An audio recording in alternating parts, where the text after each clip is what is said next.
اور साउल जो अभी तक खुदाबंद के शागिर्दों के धमकाने और कत्ल करने की धुन में था, सरदार काहिन के पास गया और उससे दमिश्क के इबादत खानों के लिए इस मजमून के खत मांगे कि जिनको वो इस तरीक पर पाए, ख्वाह मर्द ख्वाह औरत, उनको बांध कर यरूशलेम में लाए।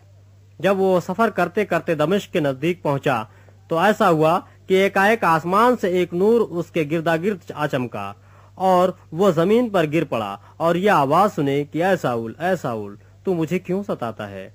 उसने पूछा, ऐ खुदाबंद, तू कौन है? उसने कहा, मैं यीशु हूँ जिसे तू सताता है।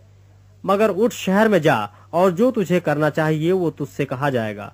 जो आदमी उसके हमरा थे वो खामोश खड़े रह गए, क्योंकि आवाज तो सुनते थे मगर किसी को देखते न थे।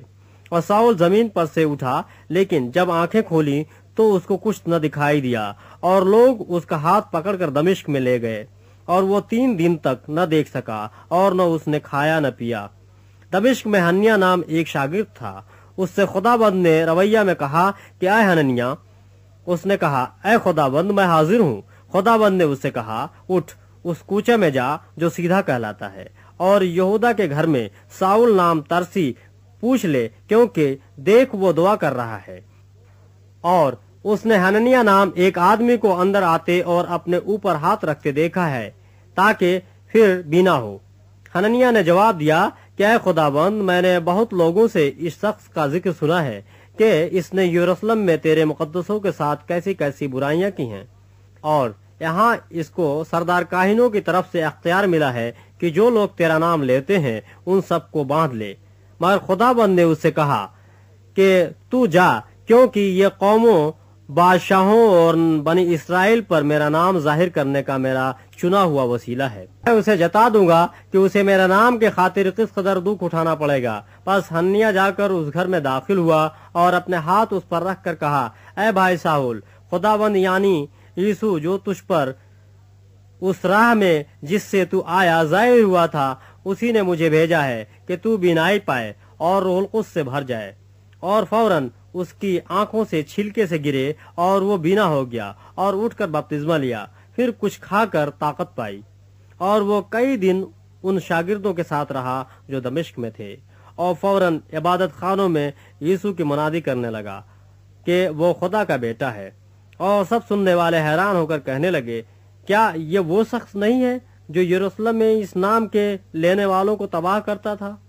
और यहाँ भी इसीलिए आया था कि उनको बांधकर सरदार काहिनों के पास ले जाए। लेकिन साउल को और भी कुव्वत हासिल होती गई और वह इस बात को साबित करके कि मसीह यही है, दमिश्क के रहने वाले यहूदियों को हैरत दिलाता रहा। और जब बहुत दिन गुजर गए तो यहूदियों ने उसे मार डालने का मशवरा किया, मगर उनकी साजिश साउल को मालूम हो गई। वो तो उसे मार डालने के लिए रात दिन दरवाजों पर लगे रहे, लेकिन रात को उसके शागिर्दों ने उसे लेकर टोकरे में बैठाया और दीवार पर से लटका कर उतार दिया। उसने यरूशलेम में पहुंचकर शागिर्दों में मिल जाने की कोशिश की और सब उससे डरते थे, क्योंकि उनको यकीन न आता था कि ये शागिर्द है। मगर बरनबास ने उसे अपने साथ रसूलों के पास ले जाकर उनसे बयान किया कि इसने इस तरह राह में खुदाबंद को देखा और उसने इससे बातें की, और उसने दमिश्क में कैसी कैसी दिलेरी के साथ यीशु के नाम से मुनादी की। बस वह यरूशलेम में उनके साथ आता जाता रहा और दिलेरी के साथ खुदाबंद के नाम की मुनादी करता था और यूनानी माइल यहूदियों के साथ गुफ्तगू और बहस भी करता था, मगर वो उसे मार डालने के दर पे थे। और भाइयों को जब यह मालूम हुआ तो उसे कैसरिया में ले गए और तरसुस को रवाना कर दिया।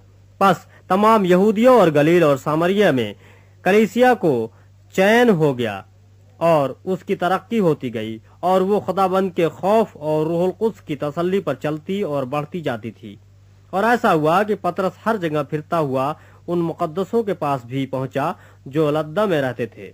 वहां एनियास नाम एक मफलूज को पाया जो 8 बरस से चारपाई पर पड़ा था।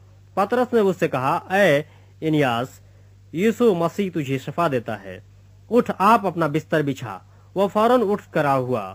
तब लुद्दा और शारून के सब रहने वाले उसे देखकर खुदाबंद की तरफ रुजू लाए। और याफा में एक शागिर्द थी, तबीयता नाम, जिसका तर्जुमा हिरनी है, اور وہ بہت ہی نیک کام اور خیرات کیا کرتی تھی۔ انہی دنوں میں ایسا ہوا کہ وہ بیمار ہو کر مر گئی اور اسے نہلا کر بالا خانے میں رکھ دیا۔